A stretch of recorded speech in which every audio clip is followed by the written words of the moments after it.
Time for Lupin! Oh, yes! Yeah. Oh, Lupin! Are you... Oh, God. What's that character's name? Dobby? No, not Dobby. Fozzie? I guess that does kind of sound... I was thinking of the guy from Jimmy Neutron who's like, slap, slap, slap, clap, clap, clap. I can't think of his name, though. I don't know. I don't remember his name. Roggy? Roggy? I don't think it's Roggy. It's something like that. So I started doing a Yoda voice earlier today, and then it just started shifting into Grover, and then it started shifting into Fozzie Bear. That's fair, because I watched Empire not too long ago, and in that movie, Yoda is like 90% Fozzie Bear. Because when he's doing his like weird, wacky, like, yeah, he's just Fozzie Bear. It's like, Frank Oz. Super Grover! Yes. Frank Oz kind of sicko. He is, yeah. He's cool. Mm-hmm. No, I really Classic like Frank guy. Oz. Hey, everybody, welcome to Screen Weens, the only podcast in the world where you can listen to two people In conversation. about things. Mostly movies. But sometimes we also like to talk about women's rights. Not really. A lot of male-centric podcasts. It comes up every once in a while. Yeah, but it's more like, most of the time it's like, why are you bothering women? That is It's true. more just us being like, what? Yeah, why? Like, I always see clips from, like, the Andrew Tate podcast or the Joe Rogan podcast or just random things. And it's just like men just being like, you know what I hate about women? They have rights. And I'm like, what the fuck? Pretty much, yeah. No. Kind of cringe. Not kind of. Really cringe. Anyway, I'm your host, London. I'm your other host, Thomas. And we love women here. We do. Screen Weens. Especially your grandmother, who is our oldest supporter. That's true. After Joe Biden. After Joe Rogan. We just really attract Joes to the show. Yeah. They just love it. They can't get enough. Joe Mama. He's Joe a big Grandma. supporter. Yeah. Joe Grandmama. Anyway, today we are going to be talking about the newest entry in the Lupin the Third canon, which is Lupin Zero, which takes place when he's like 13. I was confused the whole time. I'm like, he's either 12 to 16, and then I was like, he's driving around. And I looked it up. A license. I thought the description said 13, but maybe not. It probably. I was just like the whole time. I'm like, how old is he supposed to be? But we'll be talking about that. Probably won't be super long for that chunk because it was only 6 episodes. Yeah.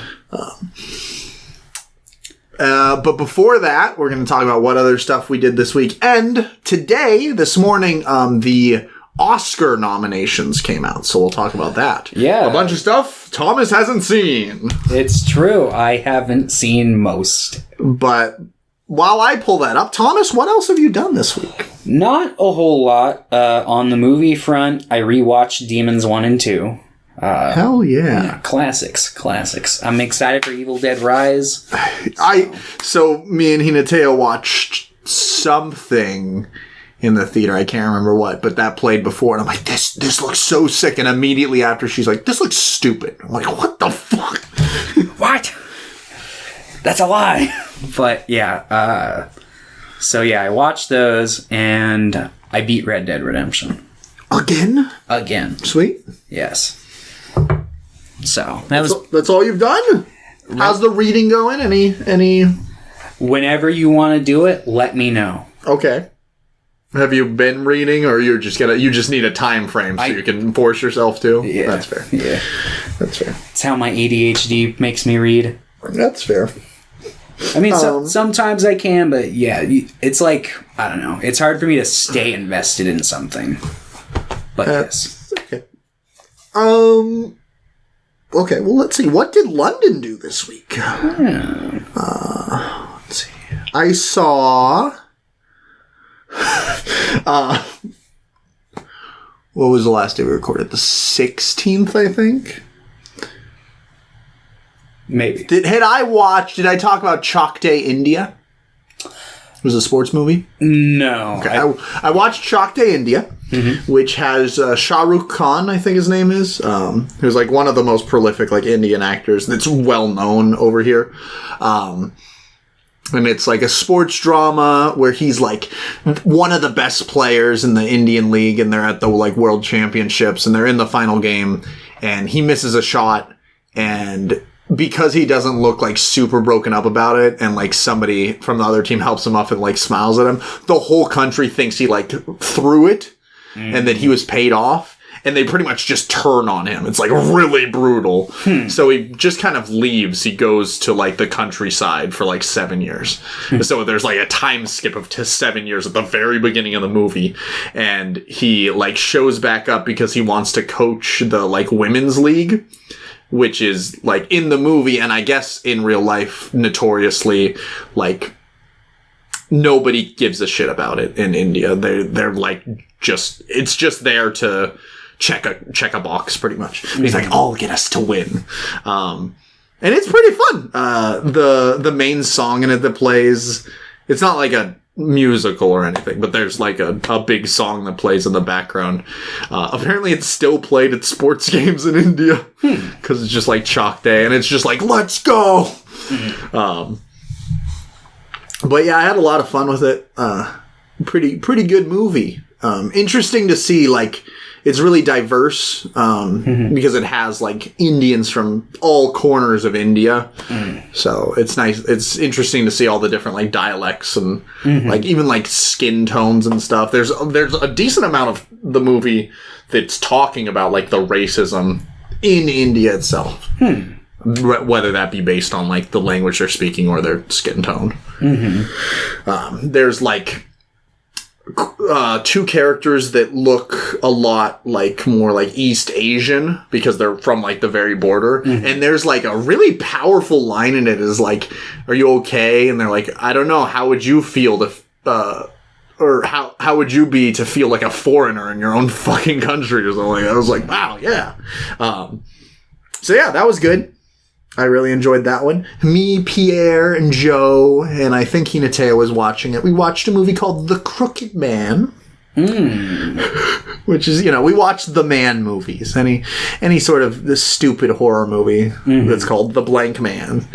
And it was pretty bad. But kind of fun. Relatively engaging for being pretty It's not a horror movie, but will you guys watch Blank Man? Is that the one with the Wayne brother? Probably. I think what we've said, me and Pierre, Joe kind of is just along for the ride. I don't think he really cares, like, what we consider a man movie, but it has to be like, it doesn't necessarily have to be a horror movie, but the man has to be part of like some sort of like mythos in the world or like some sort of urban legend. So we count like the Batman because the Batman is like, he stalks the night. What about Candyman? Candyman's like the best man movie. Well, I guess I might like the Batman more, but like if you're looking at like horror man movies, I think that's really good. That one we watched that I talked about a couple weeks ago, what was that? Butterfly Kisses. It's not called the Man, but in the movie they call him like the Blink Man. So we count it. I think that one's really good. I think the Empty Man's really good. Like there are ones that I think are really good. But it's also funny because most of them are horrible. The Invisible Man, that's like a really good movie. Quintessential The Man movie. I watched the newer series of TMNT that's out, Rise of the Teenage Mutant Ninja Turtles. Yeah, I haven't seen a ton of it. Mixed things about it. I'd heard really good things about the newer movie, so I watched it. The final, like, it's fine. It's a good enough movie. It's fun. It's really targeted towards younger kids, which is fine, but it's just really hard to like grasp at characters that I'm just like, these are children, which is fine. Like, I'm glad that the turtles are children, I guess, because they are, but you still don't have to write them that kiddish, I guess. Yeah, there's a good middle line. Ben Schwartz, the Sonic guy, he also voices Leo. And Leo's like a real, like, dickhead in that movie. Like, he's not serious. The only serious one seems to be Raph in that movie. Interesting, but it was good enough, but the final, 20 minutes are fantastic. So, worth it. I watched Chop Kick Panda, which is one of those, shitty straight-to-DVD things that... I might have watched that. It looks like Family Guy. I'm pretty sure I watched... I don't know if it... He just sits in a dojo and talks. You might have watched The Little Panda Fighter or Panda Warrior. I think I watched The Little Panda Fighter. Incredibly bad. I went, it would have been 6 months ago, but I went through a little stint where I watched a bunch of those fucking... Well, at Winco, I got a 4-pack of them for $5. I see. I haven't watched the other one. What other ones come on there? It was that, Tappy Toes, I think it's called The Prince Frog or something like that. The Frog Prince. And then Puss in Boots. Yeah. I watched the first 4 episodes of Velma. How was that? Everybody hates it. Yeah, I hated it. And, even after everything, I'm like, I'm still going to give it a shot. There have been things in the past that women have directed that, I think have been horribly shit on that I'm like, this is just misogyny. Which, I won't say that everyone that hated, the newer Ghostbusters was a misogynist, but I'm sure there are people you can just think that's a bad movie, but the people are like, I'm gonna kill all the women. I'm like, what the fuck is wrong with you? Yeah, no, obviously if they're going off that far, but yeah, no, obviously there's a lot of dog whistles. Yeah. So I was, and Mindy Kaling, she is not just a woman, she is a brown woman. So I'm like, but no, it's really bad. It's really bad. It's racist against South Asians. It seems like she has a lot of internal racism in there. It's also just really pessimistic towards people in general. It seems to hate its characters. It's just not a fun time. I didn't enjoy it. It's like a shitty adult animation. Yeah. But then plastered with names that I deeply care about. Which I usually don't care if they change characters. I'm like, whatever. Just make something interesting. But it's not interesting. All the characters are not fun to watch. Unfortunately, I'll probably be finishing the series because there's always hope in my mind. I'm like, maybe Scooby-Doo will be good. No. I did, however, watch Trick or Treat Scooby-Doo, which is the one that came out last year that I didn't end up seeing. That movie's amazing. It's animated to mimic the original show.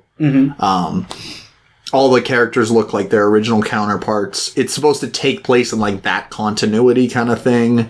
A bunch of the original villains are in it briefly. And it's just so delightful. They do the same thing. They both Velma and the show both poke fun at their own tropes and stuff, but this feels like it's coming from a deep place of love, while Velma's like, don't these shows fucking suck? Yeah. I'm like, no. Yeah, that can happen when because obviously it's been a big kind of topic of discussion in the last handful of years, but obviously franchises just kind of getting dropped into certain famous people's laps and just being all right, do what you want with it. Obviously, it's led to divisive examples. Star Wars is the big one that comes to mind, where it's oh, fuck. But obviously, I think the Star Wars one is a little blown out of proportion, but until you get to Rise of Skywalker. Well, that's what's so weird about this. It's I hate Rise of Skywalker, but J.J. Abrams and the team that created Episode 7...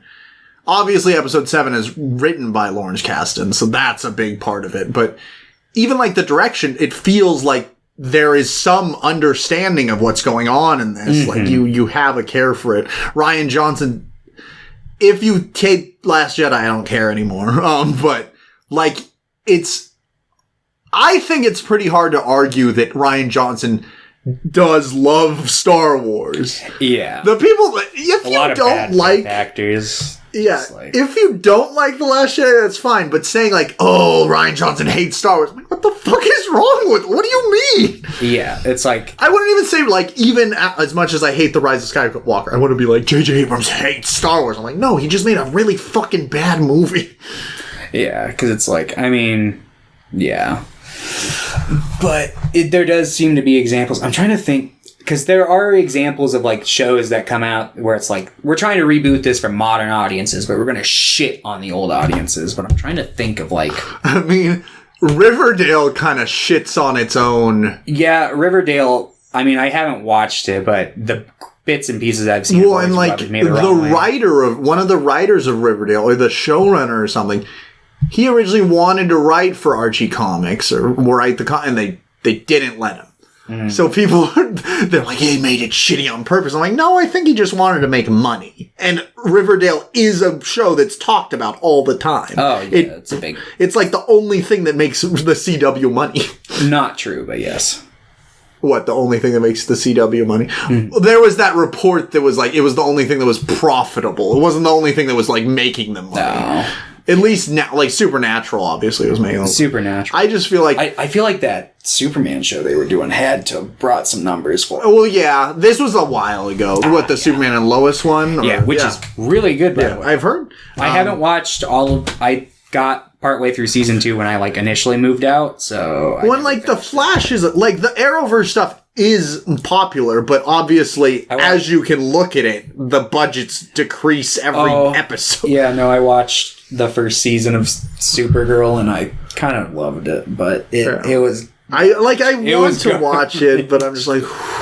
Yeah. You know, the first episode of Stargirl, I haven't watched anymore, but I enjoyed it. Yeah, I thought Stargirl was pretty decent. Did you watch it? We watched the first episode. Oh, you watched it. Oh, that's right. You watched it. Mm-hmm. I wasn't sure if you watched it anymore. No. I want to. It's just like time, you know? And it's like... They are like... I want to watch newer stuff, but at the same time, I'm like, I really want to explore, like... old things too. No, yeah. I tend to lean towards older things just because, like... I don't know. There's a certain hollowness that comes out of, like, newer stuff. Mainly mainstream newer stuff. Where it's like, even the stuff that's, like, good nowadays is only good by comparison to, like, the trite I've been ingesting from, like, the mainstream for, like, the last, like, 20 years. I don't know. Not to say that there aren't fulfilling things or satisfying, like, narratives that come out, like... Because there totally are. And especially in, like, the independent scene. And, like, the horror scene has usually, like, a good few, like, really good gems a year, typically. But I think there are plenty of movies that come out nowadays that are great. But most of the blockbusters, most of the big name stuff... Most of the things that hit theaters in general probably aren't, like... Yeah, no. They do feel hollow. Even if, like, I enjoy them in the moment, I think about them later on, I'm like, Yeah. No. I think my favorite era of movie is probably, like, the 70s, because that was, like, before the genre film had, like, completely just engulfed the entire industry. But... I mean, not to say that that's necessarily a bad thing. It's just different. Yeah, obviously I still see movies all the time, and I still love watching newer movies, but it's just like... And they're getting better. Yeah. Well, and I will say, like, we had, in 2022, there were so many blockbusters that I thought were good. Mm-hmm. And it's so funny watching something like Avatar, too, because I know you haven't seen it still, but it's like... James Cameron cares so much about the world he builds that it's like, even if you don't like the movie, it's a really hard movie to hate because it's like, wow. I've seen a lot of people doing it regardless. Oh, yeah. At least for me, like, even if I didn't like the movie, it's hard for someone like me to hate a movie where... It's obvious that everyone involved cared so much about what they were doing, I guess. Mm-hmm. No, there's certainly, like, a respect level that comes along with, like, that sort of dedication and effort put into a project. But... Then what else did I watch? Speaking of fine movies that feel pretty hollow, there's a new DC animated movie of Batman and Superman, like, Super Son stuff. And it's fine. It's good enough. Yeah. It's Kal-El and not Kal-El. It's Jonathan Kent and Damian Wayne hanging out and saving the day. It's a little too world-ending for what I would like. And the first, 15 minutes are Jonathan Kent, discovering he has powers and his dad revealing he's Superman and stuff. And it's delightful. It's the best part of the movie. That's a big part of the Superman and Lois show. It's dedicated to that sort of a plot line. So because it's so good, and then immediately they meet Damian Wayne, and I've come around on Damian Wayne. I don't hate him as much anymore. I never hated him. I was he's pretty annoying. He's definitely probably towards the bottom of my Robin tier list. But I was just man, I wish this was just a Superman and Son movie. Mm-hmm. And then we got a Super Sons movie later on, but it was fine enough. But that night we also went and saw, do you remember Searching? Yeah. The John Cho one? I remember you liked that one. A decent chunk. The spiritual sequel is out. It's by the editors of the first movie, took the story idea from the original directors and directed this one and wrote the screenplay for this one. So the original directors were still pretty heavily involved, from what I know. Anish Chagante. Mm-hmm. I follow him on Letterboxd, and he was like, "Yeah, let's go." Nice. But I thought the movie was really good. It's definitely more stylized and definitely feels like more of a Hollywood movie, but it kind of fits with the theming of the movie. It's a lot sleeker, but the main character is a Gen Z girl, and she's well equipped with computer technology. She knows what she's doing. So most of the things she does are just oh yeah, that's what I would do. Or oh, that makes sense. While John Cho's how do I use a computer? Which is also delightful to watch. They're both fun for different reasons. But I really enjoyed this one as well. And then let's see. I want to talk about a couple of movies in a second, but I watched Grave Encounters for the first time. I don't know if you've seen that movie. It's really bad. It's a shitty horror movie about a team of paranormal investigators. I'm aware of them. I've heard 2. I want to watch 2 because I've heard 2 is the worst thing that a lot of people have seen, but in the best way possible. So. I've seen some of the clips from it, some of that YouTube 2009 kind of shit where it's scary ghost face, and it's someone just looks at the camera and is yeah, they still do that in the first one, but I feel the second one is just probably constant. The first one has some good parts to it, but then by the halfway mark, they'll just do this thing where a bunch of spooky shit will happen, and then nothing will happen for 10 minutes. They'll just be running around going I don't know where we are, I don't know where we are, and then nothing will happen. Yeah, and then we'll just recycle it. That's how I feel about the Paranormal Activity movies. I still haven't seen those. Maybe I'll watch those soon. To be fair, it kind of works for the first one, and the second one executes the idea a little better. But then once you got to 3 and 4, it's all right, this is worn thin.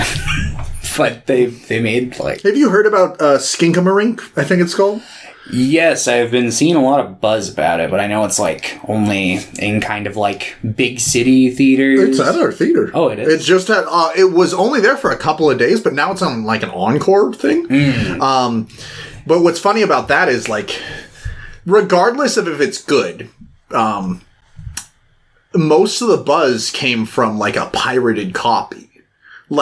For the longest time, the only thing that was circulating was pirated versions of it. Mm-hmm. And it's oh yeah, piracy is good for movies. Making movies available to people is good. Yes. I agree. And it's made a decent chunk of money for being such a low budget film. But for also being so popular for people to go watch, it's really experimental. Most of it is just shots, still shots of corners of rooms, and you hear things or see things move, which sounds like something I would really enjoy. But I'd have to watch. James from Cinemasker did a video a while ago, but he talked about a movie that apparently they showed him in film school, where it's literally just 90 minutes to 2 hours of just a room that slowly zooms out from a wall, and it's Yeah, there's like, eventually it pans out and there's just a dead person on the floor, but like basically the whole movie is pretty much just that. Well, and there are things that I've seen that I do like. Like there's, did I show you Atman? That sounds familiar. It's like a guy in a demon mask, and it's like... You didn't show it to me, but I remember you talking about it. And it's just like the camera's just rotating around him. I want to say I watched something else from that director. Well, he did Funeral Parade of Roses. Yeah. So because that one's like... And Atman, like, deeply affects me every time I watch it. Like, I feel like legitimately my body is telling me, don't watch this. Like, this is cursed. Which I feel like if Singamaring does...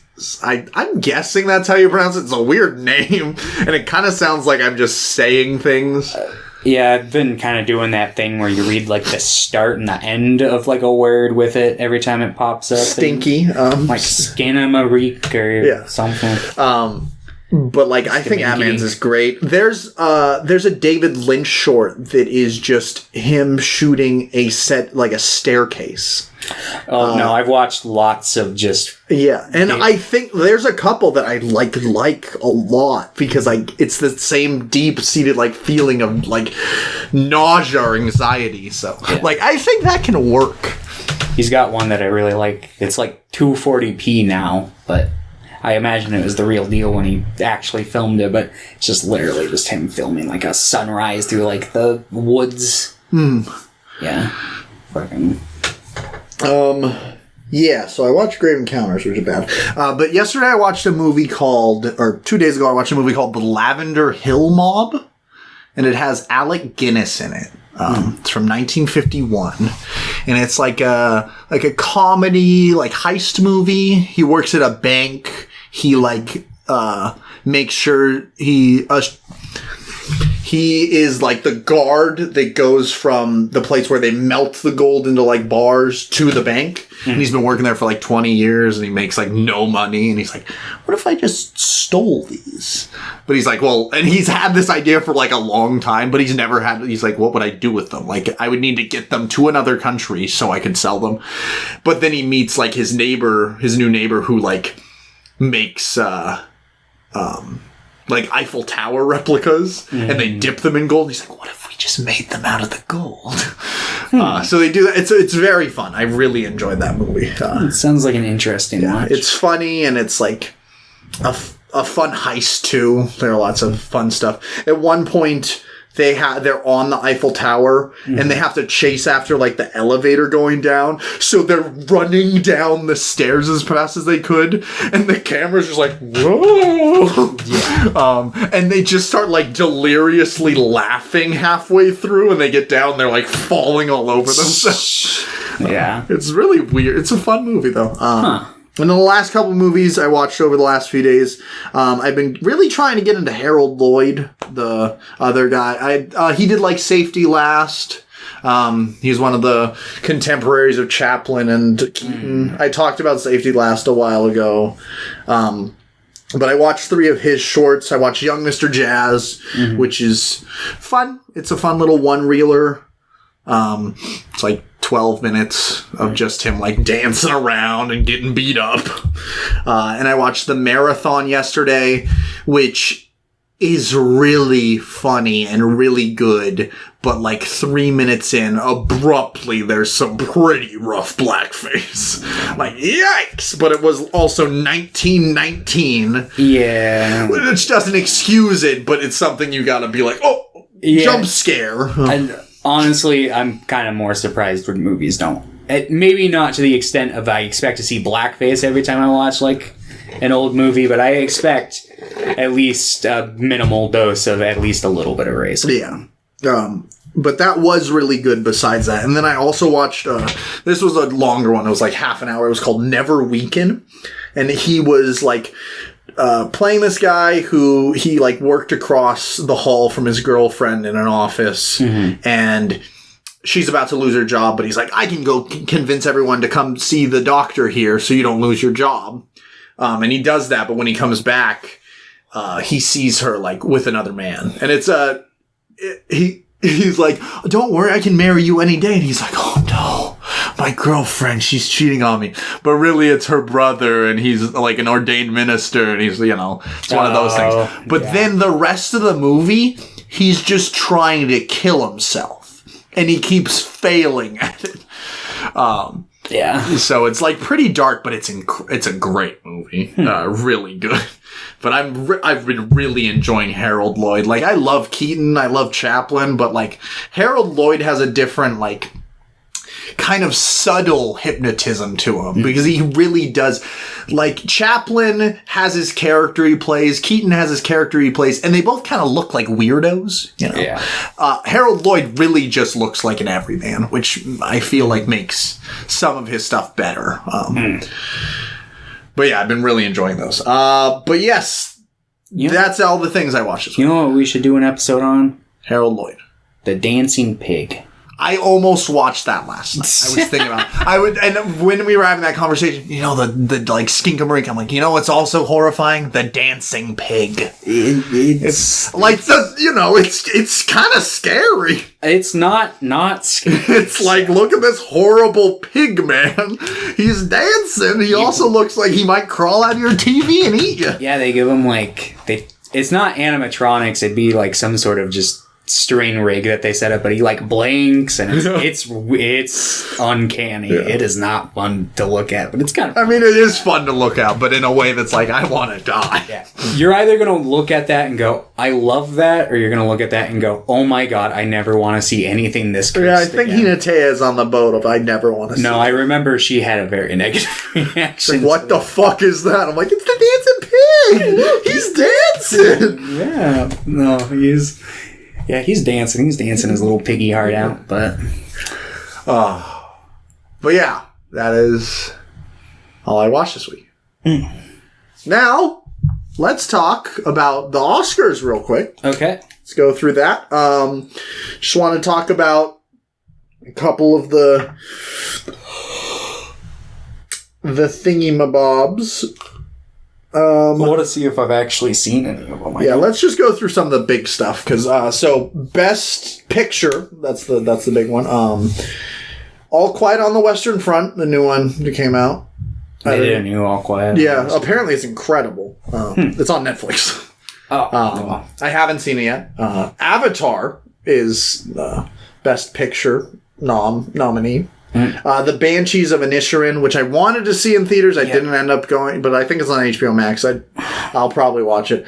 Elvis got a Best Picture nom, which is fun. That movie's wild. I doubt it will win, but it would be incredibly funny if it did. Everything Everywhere All at Once, which I don't think people were shocked at that. The Fabelmans. Tar, which I'm happy to see. Top Gun Maverick, which is funny. I still don't get why people like that movie so much. Like, I think it's a fine movie. I think it looks good. Yeah, I haven't watched it, but I understand, like, the practical kind of spectacle of it, but, like, it's much better than the original movie, which I hate. Yeah. Comment. What else? Triangle of Sadness, which I still haven't seen, and Women Talking, which I also haven't seen, but I've heard is great. Haven't seen a single. Yeah. Well, here's some best directors. You know these people. Martin McDonagh. He's the guy who did Banshees of Inisherin. He also did, like, In Bruges and, like, Three Billboards. Did you see Three Billboards? I have not seen Three Billboards yet. Okay. A bunch of people really hate that movie that I know. I'm like, what the fuck? I think that movie's fantastic. I'm like, interesting. Can't comment. I own it. I need to watch it. The Daniels got a nom for Best Director for Everything Everywhere All at Once. Did you see Swiss Army Man? No. Thomas, have you ever seen a movie? No. Well, I watched Lupin Zero earlier. Does that count? Right. Yeah, sure. Okay. Steven Spielberg. Who's that? Todd Field, who did Tar. And he also did, I know you watched that movie. What was it? God damn it, what is that? What's it called? Little Children. Oh, yeah. And then Ruben Östlund for Triangle of Sadness. Best Lead Actor, here we go. Austin Butler for Elvis. Colin Farrell for The Banshees of Inisherin. Brendan Fraser got one for The Whale. Paul Mescal for After Sun, which I've heard After Sun's incredible. I haven't watched it yet. And then Bill Nye, not Bill Nye, but Bill Nye, the other guy, for Living, which I haven't seen, but I've heard is pretty good. And it's about like being old and understanding, like, oh no, I'm going to die soon. Have I ever really lived? I'm like, that sounds like my fucking jam. Yeah. That's like the kind of movie I love. I'm going to turn this down a little bit. Sorry. Oh, God. Oh, God. Oh, no. Okay. Best lead actress, Cate Blanchett, Anna de Armas, Andrea Riseborough, Michelle Williams for The Fabelmans, and Michelle Yeoh for Everything Everywhere All at Once. This is her first time being nominated, which seems really weird. A bunch of these people, this is their first time being nominated. Like Bill Nye hasn't been nominated before. Colin Farrell hasn't been nominated before. Really? Yeah. That one kind of surprises me. Michelle Yeoh hasn't been nominated before. Brendan Gleeson hasn't been nominated before, which is really weird to me. Yeah. But he got nominated for Best Supporting Actor. Brian Tyree Henry is nominated. Judge Hirsch is in The Fabelmans. He's been nominated. Barry Keoghan and Ki Hui Kwan, I think is how you pronounce his name. That's the guy who's in Everything Everywhere All at Once and was like Short Round and Data. Data in The Goonies, not Data in Star Trek. No, I figured as much. You know, I get the two a little mixed up because of the name sometimes, but I think I finally, after all these years, got it down. Best Supporting Actress, Angela Bassett, Hong Chow, Carrie Condon, Jamie Lee Curtis for Everything Everywhere All at Once, and Stephanie Sue for Everything Everywhere All at Once. She's in that? Jamie Lee Curtis is in that? She is, and she's like... She's a character, but she should not have a nomination for this. Like, that's incredibly weird that she has a nomination. Also, this is her first time nominated, though? Oh, That's really... And so I'm like, is this just a thing that, like, you get later in life and you're like...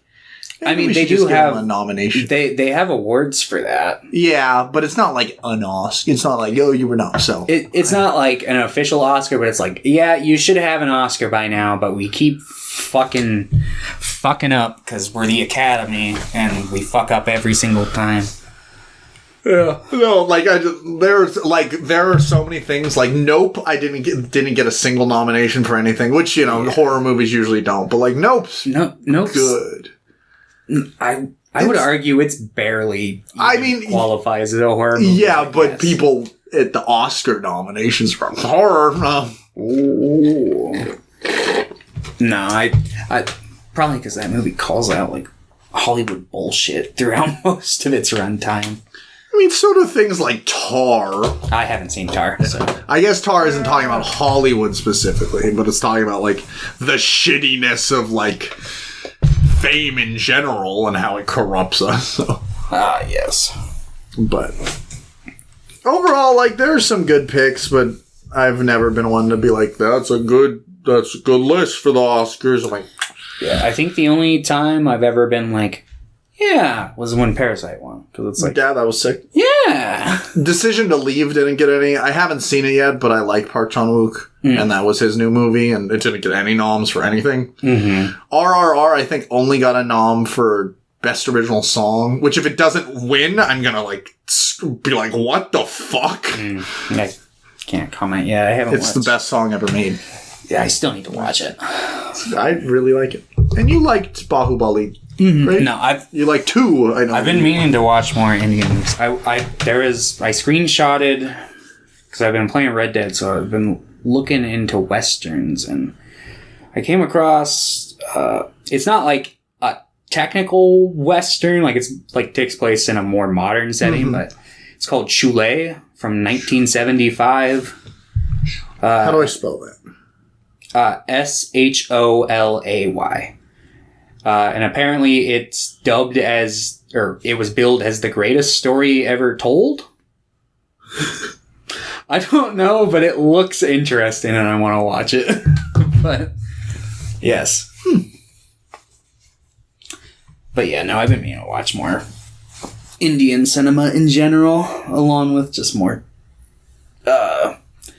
worldwide cinema, because at least the last year and a half I've kind of dropped off. You're like, I only watch full moon movies. I haven't really gone out of my way to personally watch a whole lot of movies outside of the horror bubble. Mm-hmm. So it's no, that's fair. And I need to whip myself back in shape. And it's like I sometimes have to make myself watch certain movies, but then I do, and I'm like, why did I have to make this was sick? No, I do the same thing because I'll watch one of those movies and I'll be like, fuck, this is the best thing ever. And it's also, but they're also just can be really hard to get through sometimes, or really draining, because a lot of times it's there's a lot of good shit in there, but it's also just the whole time I'm just like, oh god, this makes me so anxious. I don't know what's gonna happen, and this movie is really intense.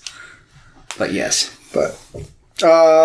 Yes, so we won't talk about all the lists, but I just wanted to briefly talk about that. Let's now go to questions from Pierre. We have 2 sets from him because he forgot when we were going to record. So yeah, he sent us 2 things. On the most recent podcast, London says that the new Ant-Man movie looks bad. But as an Ant-Man fan, I think it looked great. Ant-Man gets small and goes on an adventure. What more could you ask for? A good movie. I've got one. Ant-Man gets big and goes on an adventure. No. I want Ant-Man to get small and crawl into Thanos' butthole. Oh, okay. The classic. Never delivered. Question 2. Would you prefer a world where all trailers are only audio or only visual? I'd probably prefer audio, yeah. I want to bring this up real quick because this actually caught my eye the other day, and I think it's an interesting topic. But I saw something about people are able to not. I mean, obviously, it wouldn't be everyday people doing this. I mean, maybe if they crowdfunded, but apparently you can sue fucking studios for having misleading movie trailers now. That's yeah. It was for Ana de Armas, and I don't know quite how I feel about that, because I admit there are certain trailer practices that I think are nefarious. I've never been a big fan of when they use footage that isn't in the movie. Yeah. If it's stuff that ended up on the cutting room floor and it's real brief, I don't really care. But there's examples Evil Dead 2013's trailer had stuff that just straight up was filmed to mislead people about the movies, and I know that's big in Marvel's practice. Well, yeah, I guess spoilers for No Way Home, but there's this, they show a scene at the end where, Toby and Andrew are not in it, but they're in that specifically, I'm I don't care too much for that, but when there's the Ana de Armas example is she was heavily featured in a trailer for something, I can't remember what it was for, and in the final product, she's barely in the movie, she got on the cutting room If that's floor. the case, then I need to pull out my fucking lawyer's number and fucking sue all those straight-to-DVD companies that would hire a big actor and have them, paste it on yeah, there cover. are all those Bruce Willis and Nicolas Cage stuff from, 2013 to 2019 that's just, they're on the cover, and they're I show up for 5 minutes and say some wise words. Yeah, no, that was a big practice back then, and it's a big, actor Ponzi scheme that fucking happens, but, we live in America, the land of the free, so I guess it's just gonna happen. But I don't know. I just thought that was really interesting, and I'm not... It's an interesting philosophical question I'm not sure how I feel about. Because I also think that, building tension and building, suspense and, somewhat misleading your audience is an art form and fun, too. Mm-hmm. Yeah, to have different surprises and, not expect stuff. Yeah. I think there's definitely, a fine balance to be had with it, because it's I don't want to go into a movie knowing too much about it, but I also want, a decent grasp on the spirit and the tone, and maybe even to a certain extent the story setup at the very least. But That's fair. Yeah, I don't know. I kind of go out of my way not to watch trailers. Like, I tend to 90%. have to see trailers because I go to theaters all the time. But I also like try not to pay too much attention. Like, I'll be on my phone until the movie starts, just because I don't really want to see the trailer. Yeah, I think horror trailers are the only ones that I'll actually like watch because it's like I mean, I already know how most of those unfold anyway because the horror movies. But yeah, yes. But back to Pierre's question, I think audio trailers, like if it was just like you go to a theater and you're just in a dark room and it just plays audio, I think that's a great example and something that like you could use actual audio to mislead or like kind of trick them in like a fun way. Mm-hmm. And I feel like you can accurately gauge the tone a lot more easily with audio than video, I guess. Maybe not like a lot more easily, but I guess I would just prefer that. Question 3. If you had to make a pizza for David Lynch, what topping would you put on it? Doesn't say toppings. What topping? I feel like he's a man who would appreciate just a nice amount of mushroom on his pizza. Just cheese and mushroom. Mm-hmm. Yeah? I feel like it'd be mushrooms or like something really weird, like cut up hamburger patty. I mean, at Domino's we do have beef, which is what. Yeah, I feel like he's a beef pizza kind of man. I can see it. I want grounded up coffee on top of. I was gonna say that. I'm like, no, you just pour a cup of coffee on. He dips it into coffee. Question 4. Should cereal mascot be replaced after some time? I don't give a shit. Case by case basis. I guess if there's one that's like really annoying or racist. Because I mean, like the Apple Jacks guys aren't like. Do you remember Cinnamon? No, I remember. He's not Cinnamon anymore. No, I mean, yeah, there's always been a certain amount of change. I mean, we grew up with like certain versions of like Toucan Sam and the Leprechaun that are different from like the ones from when the cereal was first incepted. And just re-updating the characters is fine, but also I don't really care for arguing for like, oh, how can I make this company that's trying to sell a product to me better? Like, I don't give a shit. Cookie Crisp had that like little purple shirted dog like back in the day. And now he has like the psychopath guy. He had the wolf there for a while. Is it not the wolf anymore? I don't know. I haven't eaten Cookie Crisp in like 20 years. That's fair. So. Next episode of Screen Weens, we'll be eating Cookie Crisp. It'll be like that video or that Spencer uploaded onto iCarly where he just eats a bowl of cereal for like 9 minutes.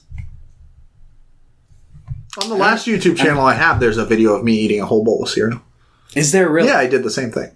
Nice. I did it while I was living in Washington. I did it while I was working at the I think I remember watching that, actually, yeah. You're not even thinking of iCarly. You're thinking of me. No, I'm pretty sure. I'm pretty sure Spencer did it. All right. Question 5. What is the scariest color?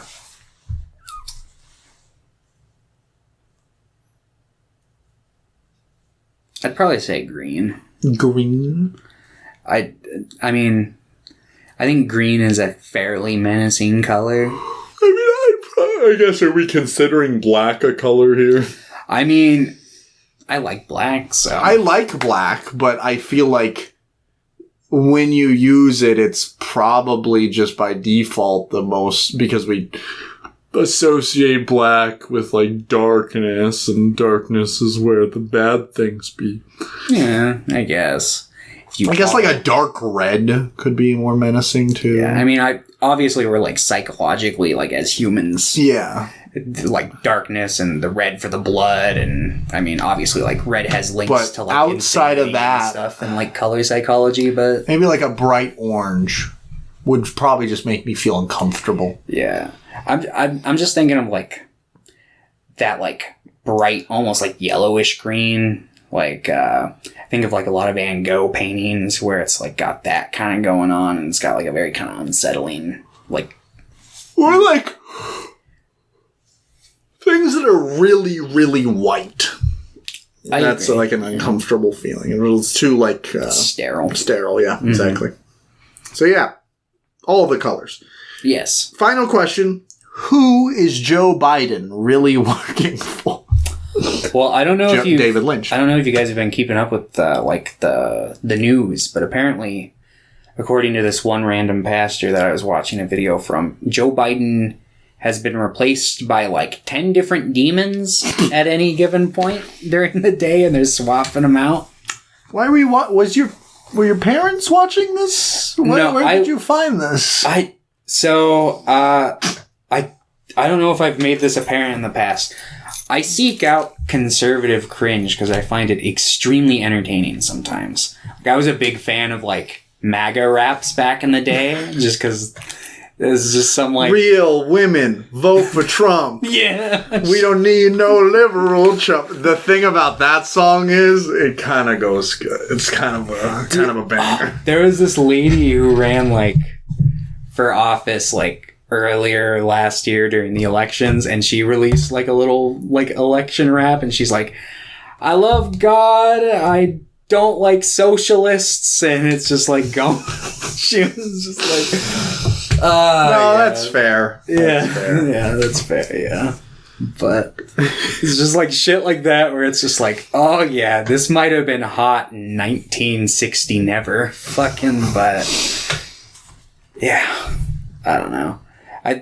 I just love when like old white people think like rapping is such like a low caliber skill. Like anybody can rhyme words. And then any white, like 90% of white people that try to rap have the worst flow imaginable. Yeah. No, we ain't got rhythm. Like, what can I say? Apparently not. Fucking. I just always think of like Navin Johnson from The Jerk, just always like.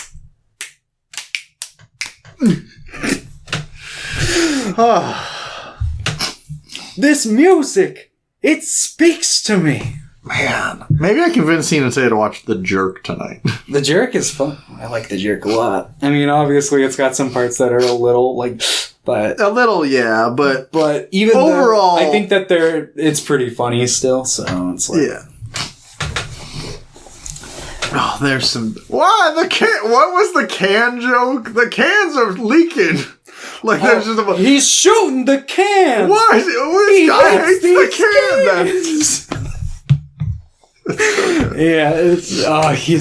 can. That whole movie is fucking funny. I need to watch more Carl Reiner movies. I watched another one with him and Steve Martin when I was a kid that I liked, where it's called Dead Men Don't Wear Plaid. Yeah, I've heard that movie. And they really like good. Splice Steve Martin into like a bunch of old noir films to create like its own narrative, and I watched it when I was 12, so I don't know how cohesive our old manager really liked that movie. What a piece of shit. I will say, like, when he talked about the movies he enjoyed, most of them I thought were, like, pretty good movies. He just also shit on most movies. Yeah, no, like, I'd say for the most part, it was like, yeah, if he was talking about things that he liked, it was like, okay, I can see why. The only one where it was like, my favorite silent movie is rough. Birth of a Nation. Is that the only silent movie you've watched? Because that's insane to say. Yeah, it's just like, what? That's like not even a dog whistle. That's just being like, I'm racist. That's a fucking foghorn. Yeah. Like, that is... It's like... You couldn't have... Like, even if you wanted to pick D.W. Griffith, the guy has like... You could just say intolerance, because that's his follow-up being like, no, I'm not racist, guys. Yeah, that, or, I mean, he did a bunch of fucking westerns, and he's kind of the reason why, like, a lot of, I mean, I'm not gonna blame him for the reason why, like, the western genre is racist, obviously. It's deep-rooted in a lot of different contexts, but he is a big contributing factor to it. Which is just like, he was directing a bunch of even people westerns. that say they like Birth of a Nation, I'm like, okay, whatever. I haven't seen it. I will say that. Like, but I'm just like, I don't. Obviously, it's significant, but I don't think it's significant for the reason that people say it's significant. Also, as I'm like watching more things, I guarantee if the Birth of a Nation didn't come out when it was coming out, something else would have just became famous and done the same things, because there were movies coming out right around this time or a little after that were doing very similar things. Mm-hmm. So it's not like he was inventive that much more than his contemporaries. He just got more famous for it. Yeah. No, Birth of a Nation's got a fucking gross ass history, because I mean, obviously he made it, and it's like kind of considered to be like an early example of like basically kind of like the first blockbuster, because it's like it was like it was like a movie that sold a lot of tickets, and that's the thing that I'll give it like the credit for. A lot of people will like try to say it's like one of the earliest examples of like narrative film, and it's like, shut your fucking mouth, that's not true. Yeah, I'm like, what are you talking about? It's like what? What year did Birth of a Nation come out? Was it 25 or? It might be a little earlier than that. I think it's like 21 or something, maybe. I might be off though. But 15. Sorry. Oh yeah, shit. Yeah, because I know. I started to remember the 5. And then fucking arguable. I won't declare him the most racist president we've ever had, but he's pretty rough. He's got to be up there. But Woodrow Wilson fucking showed it at the White House, and fucking it took off and basically like reignited the fucking like big Red Scare and shit. It was fucking interesting stuff, but not good. Don't say that's your favorite silent movie, even if it is. Just, I don't know, lie or something. God damn. Like, fuck. That shit's bad. Yeah. Like, but yeah, anyway. Lupin Zero. Yeah, let's talk about Lupin Zero. It's good. Okay, thanks for watching. No, I'm just I actually really enjoyed this. It honestly, so that the way they animate it is to, it's an old school aesthetic, kind of matching like kind of part 2, even maybe part 1. No, what jacket was it? Green jacket? Yeah, they're going for part 1 vibes. The intro is like, it's the same intro. They like reanimate it and to like be a child. Style, yeah. And it really feels like this is just like a random couple episodes that they threw into part 1. Like, this could have just been like, hey guys, remember the time I was a kid? Yeah, no. So I'm gonna need like 150 episodes. It's so delightful. I think it's good for so many reasons. I do have my criticisms for it, but I'll save those for kind of towards the end. Or as they come up. But I think the thing that I most concretely like this for is 2 big things. One, I think, which if they were to do like a follow-up season to this, I could see it getting a bit tricky because they kind of like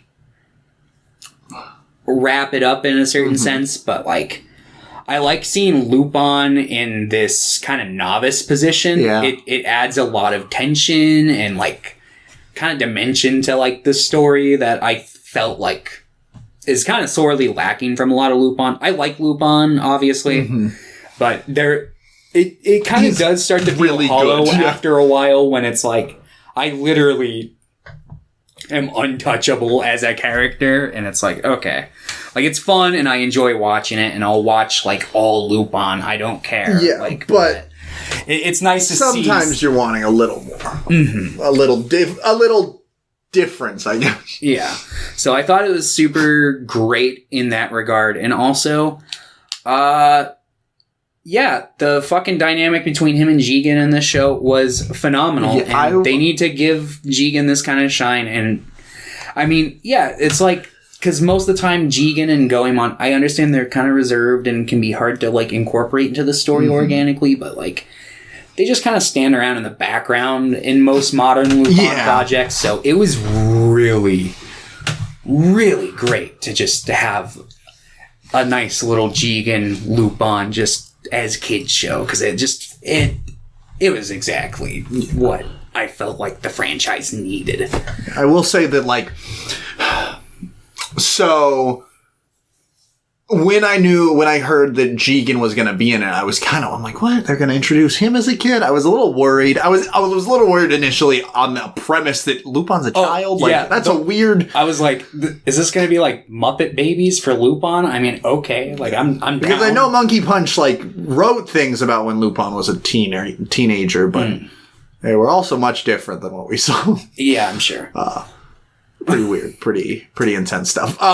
But No, I thought him and Jigen were so good together. Also gay? Yeah. What the fuck? Like, no, they're like they were cute and stuff, and then literally it's like he's like, have I stolen it? And he's like holding his heart. I'm like, what the fuck? That's amazing! Like, it was that scene was fantastic. I was like, for years I've been saying this, and it's true. And no wonder he hates Fuji. I just assume they're all just a polycule at this point. They're all just no. I assume Lupin's having sex with each one of them. Yes, in that regard. They're But yeah, no, Goemon and then Goemon and Jigen maybe have sex. Yeah, but Fujiko's like, they're like, how many times, Lupin, do we have to tell you, keep that damn woman out? No girls allowed. I don't have sex with him. No, because I rewatched part 1 recently, and maybe the dub amps it up a little bit, but there is so much just like Jigen wants fucking Lupin's cheeks so bad, and it's so fucking great to watch. I don't know. But yeah, this is great. If I had, okay, I've got a couple points of like critique with it, which I guess we can explain a little about the show before we get into it. So Lupin is a rich boy, because his father is a thief and his grandfather's the world's greatest thief. Mm-hmm. So he's like living a life of luxury, but he wants to be his own man, pretty much. He's like, I don't want people telling me what to do. And Jigen's, he's a hardened criminal at the age of 13 or whatever. He has a gun. Yeah, he does like stuff with his dad.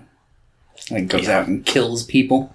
Yeah, but just like immediately they pretty much hit it off. Like, they're like, nah, we're not gonna be friends. Like, I don't deal with busters like you. Jigen's very reluctant just based off of how animated But then Lupin is already like, I stole your guns! Better come help me! Yeah. It's great. But yeah, it's pretty like episodic in like it's... For the most part. Yeah. There is an overarching thing, which I think probably is the most well done out of like the more modern stuff for like an overarching overarching arc. I'll agree from like a pacing, and I guess I'd probably agree. I do have some issues with it though, so we will get into that once we explain it a bit more. But like they at least have crumbs of what will come from the beginning kind of thing. It introduces Yoko pretty early, who's like the main woman in the series that Lupin and Jigen are both kind of infatuated with until they learn that they're gay. Yes. And Yoko turns out to be like dating or in love with or the wife of, she's partners with like a revolutionary who's going to nuke Japan. Yeah. Not for any specific cause, but he wants to like upstart like a world revolution. Yeah, so he's like, you need to give me all this money so that I can fund this revolution or I'm going to nuke you. And Lupin saves the day. He's like, I'm going to steal the girl and steal your gun. And yeah, he ends up... We'll talk about that final episode in a little bit, but him and Jigen have pretty wacky adventures until it's like a horrifying world-ending event that leaves Lupin probably forever scarred. You would think so. I mean, looking at how he acts with like Fujiko, I think this actually like does build a decent amount of character for like why he is the way he is with like the women in his life. But yeah, his grandfather is in the show, which I was really excited when I saw him. Yes. A weirdo. Yes. Also, like, evil. Yeah, we'll get into that, because that's kind of one of my criticisms, is how his character in particular was handled, but... Also, his father is in the show, which I think... Have we seen Lupin II before in anything? Not that I recall. I don't know if he's in part 3 or maybe later in part 2, but anything else the things we've watched, we haven't seen him in. Yeah, no, as far as I'm aware, this is the canonical debut of his father. So, and this is Lupin the Second is more like he's kind of a thief, but it seems like he's more of a thief for good a little bit. Like a lot of the things he's doing are what he considers to be more ethical than what his grandfather is doing. It seems like he's at least seeing how fucking crazy his own father is. Maybe. I don't know. He kind of struck me as like not. I wouldn't say good. Like he's not evil, but he's just extremely neutral. Yeah. There's that whole exchange he has where he gives Gustavo, is that the name of like the main bad guy? Where he gives him the weapon and he's like, "Don't you want to know why I wanted this?" And he's like, "No, I find that complicates business and I don't care." And it's like, that's right. Yeah. But yeah, I actually liked Lupin the Second quite a bit. I don't mind the take on Lupin the Third in its entirety. Like, I don't mind that he leans a little more on the nefarious side. Lupin the First? Or? Oh, yeah, Lupin the First. Did I say the third? Yeah. Oops. I wonder why I did that. But, I think my big problem with it primarily stems into, like, what my biggest problem with this show is like I said, I thought this was going to be, like, the Muppet Babies or a pup named Scooby-Doo of, like, Lupin. Which, for the most part, it is. But then just episode 3, there's just a lot of fucking TNA for no fucking reason. And it's like, this is weird, because this show feels like it's aimed towards kids. The main character is 13. He's standing in a room full of, like, topless women. And then later in the episode, that one girl is, like, waving her ass in his face while they're, like, unlocking the safe. I'm like, this is weird. But, like, this wouldn't be weird if it was normal Lupin, because it'd be like, alright, it's objectifying, but it's not completely out of the realm of, like, Lupin. Yeah. But, yeah, it just kind of felt odd, because it's like, this kid's, like, 12. Yeah. No, that's definitely fair. There's that scene. I'm like, why are these women naked? Also, there's a child in the room that's, like, 7. Yes. That was the weird... But yeah, I forgot. But then I do enjoy the fact that the next time he visits his grandfather, there are a bunch of naked men in his bed. I don't know if you noticed. I didn't catch that. Yeah, there's a bunch of naked men in the bed. I do like that. And I'm like, all the Lupins are gay. Because Lupin has always struck me as like, I don't think he's ever been stated to be bisexual, but it's like, you would think he'd be bisexual. I like to just imagine his whole family. Like, he'll fuck anything that's, like, consenting and can move. Like, it's just like, that's Lupin. Yeah, I think there is gratuitous, like, tits and ass for, like, it's primarily just that third episode. Yeah. There's some, like, kind of moments here and there, but it doesn't strike me as anything outside of the normal anime It's like there was that one movie we watched that was part of the Woman Called Fujiko Mine, where there was the drill and she's naked. One. Yeah. It's like, what the fuck? Yeah, I can't. Jigen's gravestone. Yeah. And it's just kind of bizarre. Doesn't really fit with anything. I don't even necessarily like mind if it was all like that. It just isn't all like that. I don't necessarily think that the show itself is geared towards kids, because like there are. I think it's pretty tonally accurate to, like, I don't know, like probably the same age range of like part 2. Yeah. Maybe even part 1. Part 1's pretty dark at times, actually. Yeah, I don't know. Because I feel like part 2 and even part 1, like, I don't know. I don't remember anything, like, super explicitly, like, over-the-top raunchy in those. I mean, obviously he's a horn dog, but, I mean, like, so is Brock from Pokemon when you boil it down to it. But I guess, in general, I never found this to be anything, like, out of line for, like, regular Lupin. I just felt it was weird because he was a child, but, like... I just kind of felt like a scene that belonged in, like, The Woman Called Fujiko Mine, but, like... It was just kind of pasted into this, like I said, a pup named Scooby-Doo for Lupin. Yeah, so that's fair. Like, but I guess it's not quite, because yeah, you're right. It's not like super far out of the tone of average Lupin content. So it's like, I don't know. It's really weird. I do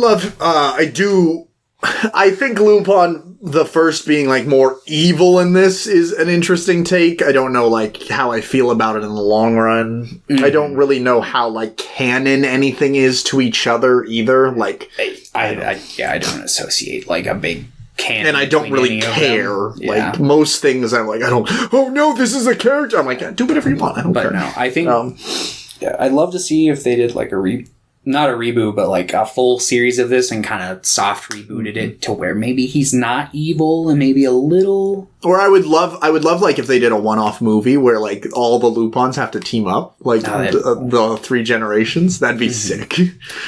Which I thought they might have done in the 6th episode. Yeah, but then he like wheels in. He's like, "Hello, boys." I do love his voice and like his overall demeanor and delivery. It's delightful. Mm-hmm. Because he seems like he's insane. He's like, I'm Lupin the First. I stole this woman's 2 gold teeth because everything in the world exists for me to steal it. Yeah. I'm like, what the fuck? Jesus fucking Christ. I liked Lupin's whole struggle of like, he's like, I don't want to be like in the catch on the straight and narrow like my dad wants, but I also don't want to be a thief because that's what my grandpa wants. But then he's like, I will be a thief, but I'm gonna do whatever the fuck I want. Yeah, but he's like, I'm not gonna learn under my grandfather because fuck that guy. I'm gonna do it. I'm just gonna do whatever the fuck I want.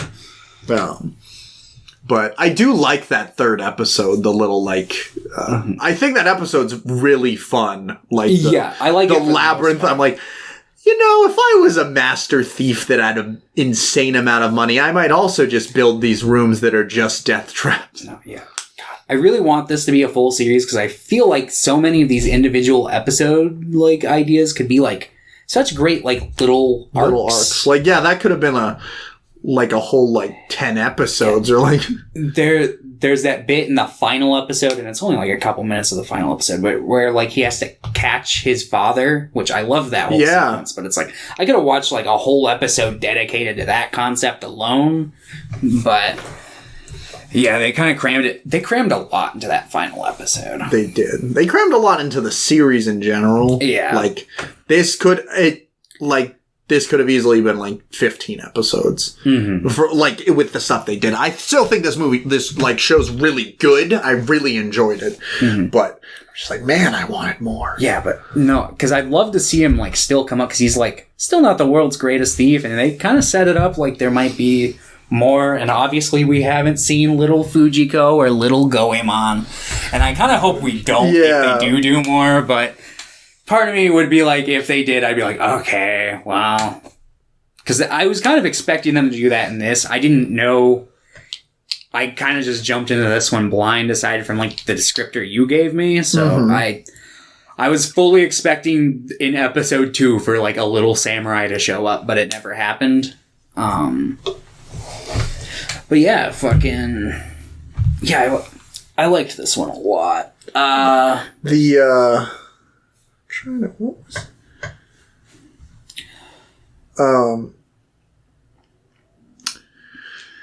I was kind of expecting them to bring in... I didn't think they were going to bring in Goemon or Fujiko, but I thought there was a chance they were going to make Zenigata characters like a beat cop, like walking around. There's also a character in the first episode, I think. Who looks exactly like a little Zenigata. Is it the guy that works on like the boat, kind of like the pirate dude, or... I don't remember his character throughout the episode. I just remember there's like a point where he says something to Lupin and then he like jumps off the boat. Yeah. And I was like, that looked like Zenigata. No, yeah. But I also thought it was just going to be like, oh no, the police are involved. And there's like a rookie on the scene. He's like, hey guys, I'm Zenigata. I'm like, I think that would have been a good... Can you imagine if he started as just like... He's had this rivalry with a child. I think that could have worked if they were going to bring... I don't think having Fujiko would have been a good idea, and I don't think having Goemon would have been good. But I think one other person that could have worked is Zenigata. I would have liked that in one sense, but it also would have wrecked...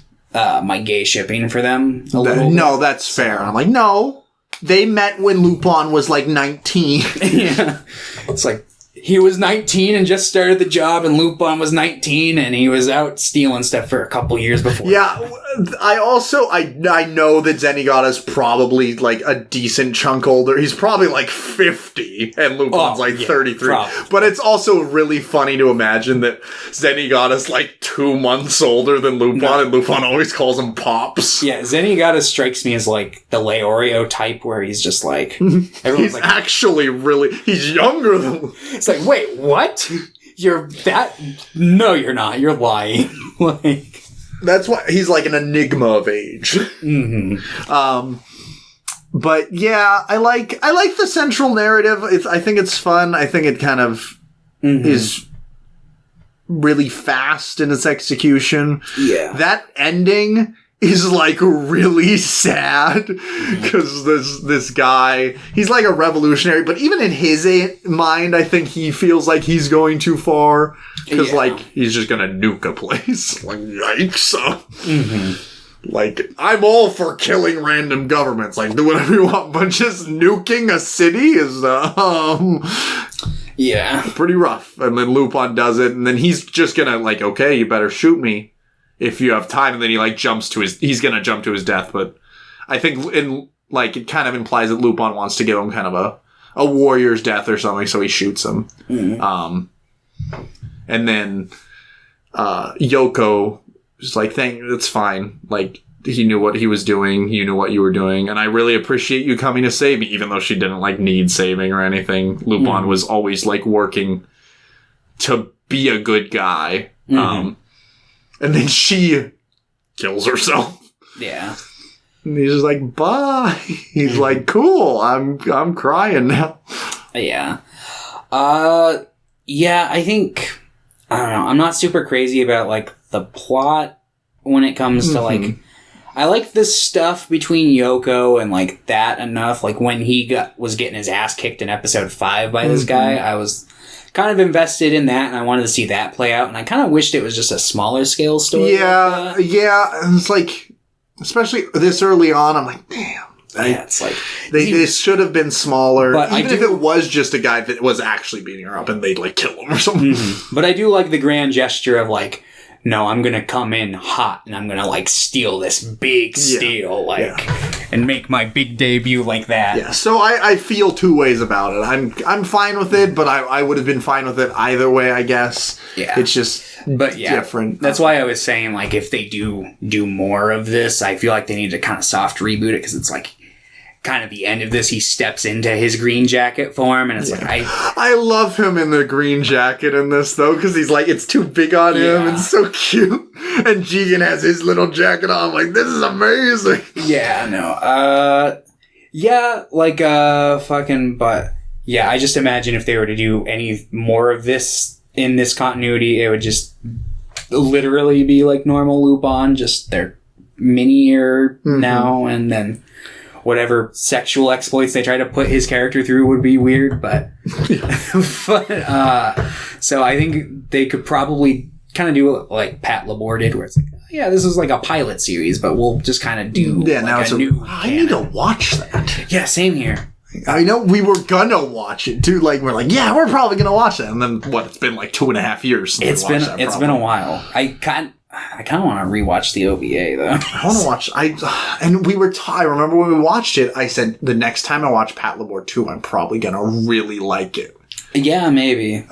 Because I was like, I think it's just so tonally different and like strangely structured and like an interesting movie. You know, there's so many things I'm like, I should go rewatch this. I should go do this. I just wish...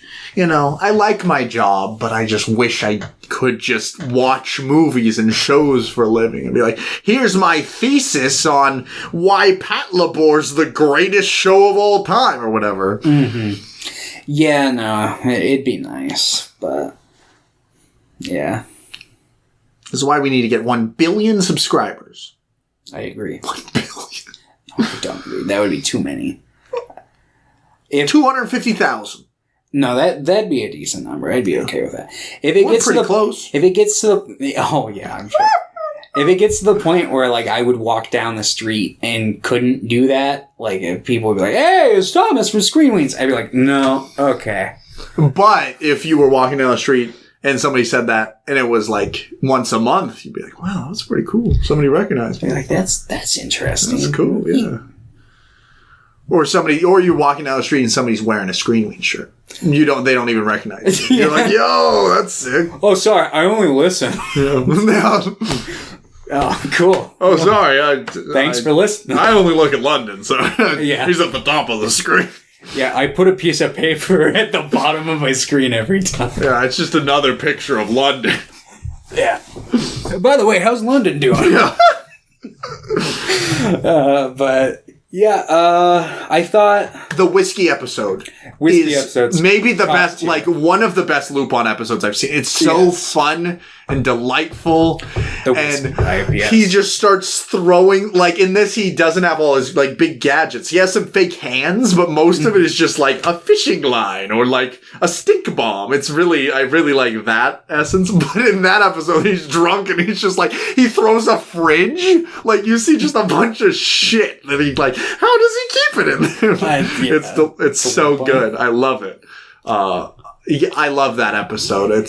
I initially thought when they did get drunk and it's like they're hiding in the pipe before they did the like, oh, we're just kind of whipping around a thing on a fishing line, which is like, I'm glad the military totally didn't realize what that was, like they wouldn't. But fucking what's it called? I was totally expecting them both to come out and be like drunken fist levels of just like, he's just like able to dodge perfectly and Jigen's just like getting every shot. He's just like shooting. Well, he's missing, but he just ricochet. Yeah.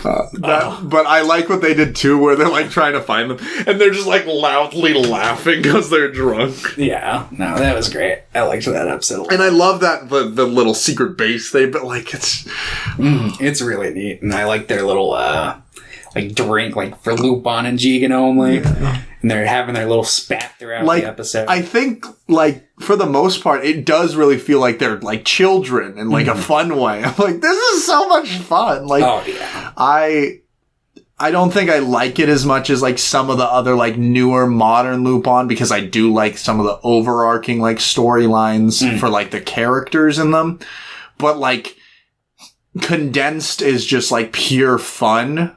It's so good. I'd probably stick my neck out and say I like this one more than I like parts 4 through 6. That's fair. I'd probably like this more than 6, I think. Yeah, I like parts 4 through 6, but I think they, aside from like 4, I think they all kind of suffer a little bit from hollow syndrome, a little bit, where it's like,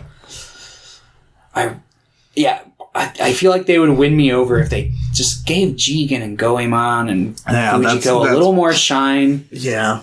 And like there's some really good like Fujiko Lupin stuff, but then they do introduce new characters, which I like enough, but I'm tired of just getting a little scrap episode for Jigen and Goemon per season or part, and it's like, I don't know. But this was like great because it's like it gave me exactly what I've been fucking asking for. No, that's the last like 4 Lupin episodes we've done, where it's like I want more Jigen, primarily Jigen, because Jigen's my fucking he's great. He's an icon. Also, the first thing when I googled Lupin Zero that came up was Lupin Zero gay. Like, yes, it is. It very much is. Yes, it's not even really subtext. He's like, I literally stole your. That's just saying It's like, it's definitely just everything short of going like, I'm gay for you. Like, I'm excited to watch this when the dub comes out too. No, I plan on buying the Blu-ray for this when they dub it and release it. Because I like the sub. I do, watching this, I'm like, the sub is pretty good. Like, I like these actors a lot as well. But the dub is just like... I think both are fantastic, which is great. Yeah, no, but we've both expressed on the show we both are just really big fans of like the Tony Oliver, Richard Epcar. Let's see. Let me check. I was gonna see who did the voice for. Did all the Lupins? Did they all have the same voice actor? I assumed they did, and it kind of Lupin the first and second did. Okay, a different person did. Lupin the third. Is who's like our age, or a little older than us. Oh, okay. Interesting. I just assumed they had gotten whoever had been doing Lupin for the last handful of years, because it's been like, what, 2 guys? Oh, just kidding. They did not. Lupin the first and second did not have the same voice actor. Oh. I think my screen was just like not loading, and it just double did Lupin the first, so I just read it. Let's see. Is Yoshito? Let me see. Well, I low-key kind of hope when they do dub it, Tony Oliver does all 3 of them. I would love that. And I hope Richard Epcar does Little G. Well, yeah, because it's already like... In this one, he's like, I'm G. Yeah, no, he does sound like an old Japanese man in this, but I would have it no other way, so... I don't know if any of the Lupin voices did Lupin in this. No, actually. Interesting. Yeah, well, they did a good job, because it didn't stick out to me as, like, inorganic. It felt very on brand for Lupin. His voice was a little squeaky, but I associated that with his, like, youth, so... Yeah. All right. Man, Tony Oliver's been playing Lupin for 20 years now. Yeah, it's been a while, and he's going back and doing a lot of stuff that hasn't been dubbed before, which is nice. Are they doing part 3 yet? No, I don't think so. Or any more part 2? I know part 6 just got its Blu-ray, like... I don't know if it's out yet, or if it's coming out, or it came out relatively recently, but I remember seeing stuff for that recently, so I'm gonna have to pick that up. Support the Lupin, because... Thomas bought me this shirt. Mm-hmm. I've been wearing. It's a Lupin Part 6 shirt. It's very cool. Yeah. Thomas is my friend. Mm-hmm. I will watch Lupin till the day I die. I hope they continue it. I hope it keeps going. I know it looks good, but it also looks like, not like a shit ton of money was put into it. So I don't know how profitable Lupin is at this point. But I hope they can continue the trade. Yeah, I know. I don't know over in the East if he's maintaining much steam, but I know he's been picking up steam over here. Yeah, good. So. Also, I really like the train episode, too. Yeah, the where train. They're like enemies and the little girl, Marinelle, I think her name is, or something like that. I like the chant she does at the end. She's like, I'm gonna make you two be friends again. Yeah. And then she just does, that's fun. Mm-hmm. I just consistently really when she funny did it the second and cute. time, that's when they turned gay. Yeah. She's like, you all reconciled, and then gay? Yeah. She's like, oh, I'm sorry, I was actually doing the gay chant. Oops. My bad. But if you like Lupin, I think Lupin Zero's really good. Yeah, and if you're one of those, weird people that's like, I like Lupin, but I haven't liked Lupin's newer content for, the last... Yeah.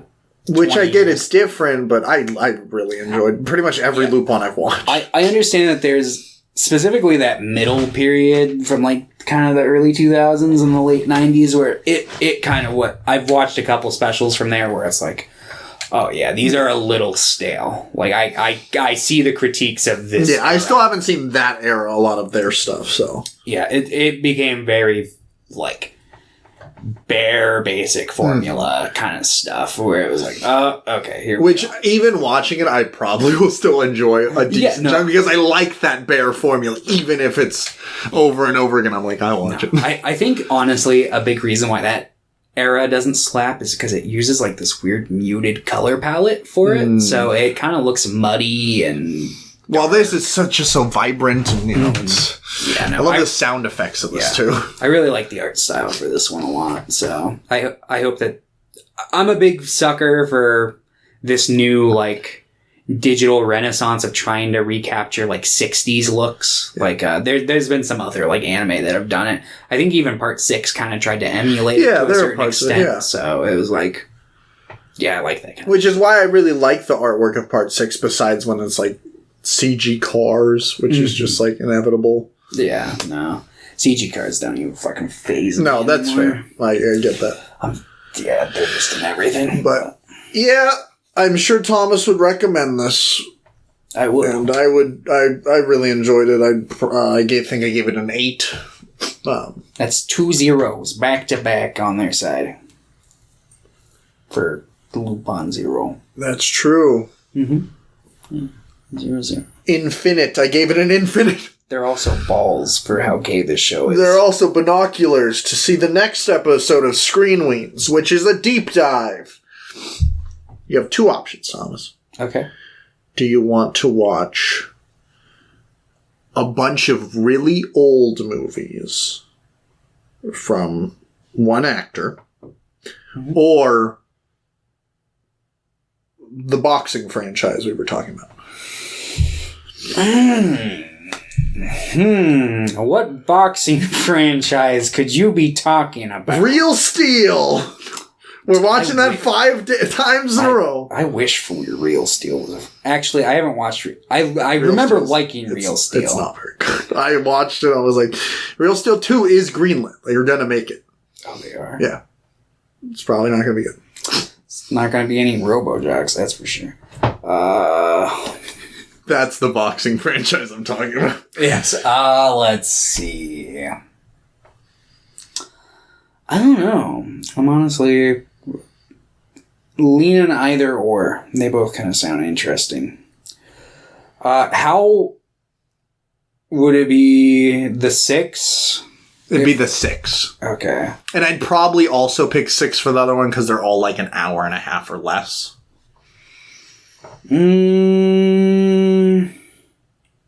Honestly, I'm impartial. Why don't we flip a coin or something? Okay. Or die, or whatever. Where'd my dice go? There's a D10 in there.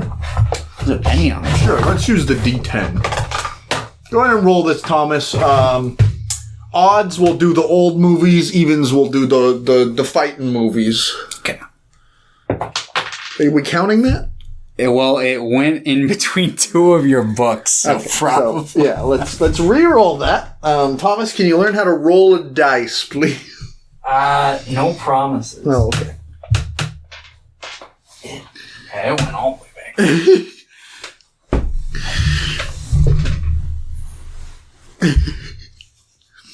Here we go. What do we got? It's a 3. I think I said the old movies for that. All right, so we're going to watch Harold Lloyd movies. Okay. So we're going to watch Safety Last from 1923, which is his most known one. That's the one where he's hanging off the clock.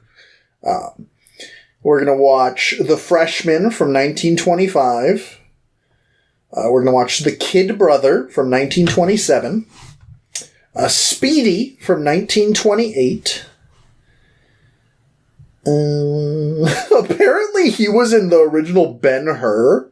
We're not going to watch that because he's not like a main character. Yeah. But, we're going to watch Girl Shy from 1924. And one more. Let's do For Heaven's Sake from 1926. Okay. So, yeah. I think most of them are between an hour and 25 minutes. So. Sounds good. Yeah, I'm just like, I'm super out of focus right now. I really want to watch a lot of more cinema in this year. I feel it. I want to explore a lot more. I almost picked, I was going to also pick like I almost picked Shah Rukh Khan for a deep dive for an actor, but I'll probably wait a couple months and pick that, so. Yep. All right, so yeah, next time we're going to be watching a bunch of old-ass movies. Oh, fuck! Oh, Jesus! Thomas just exploded. That definitely froze, but we're ending off right here, so it's fine. Yes. We're all good. Everything's okay. Tune in next time to watch any of those movies. I'm guessing you can watch all those movies on YouTube for free. Most of them are over 100 years old, or at least 98, so I think most of them are in public domain. If not, they are all streaming on either the Criterion channel or HBO Max. At least I think almost all of them are. So, pretty accessible movies to watch, like, physically. Maybe not. People that have never watched a silent movie are probably like, why aren't you saying Bazinga? Yes. Oh, wait, never mind. There's a title card that says it. There. Oh, they're mouthing Bazinga. Oh, very funny, very funny.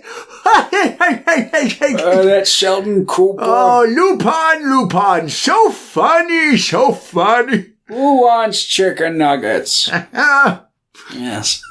The line he said one time in one translation. Who wants chicken nuggets? The greatest known Lupin ever. Yeah. All right.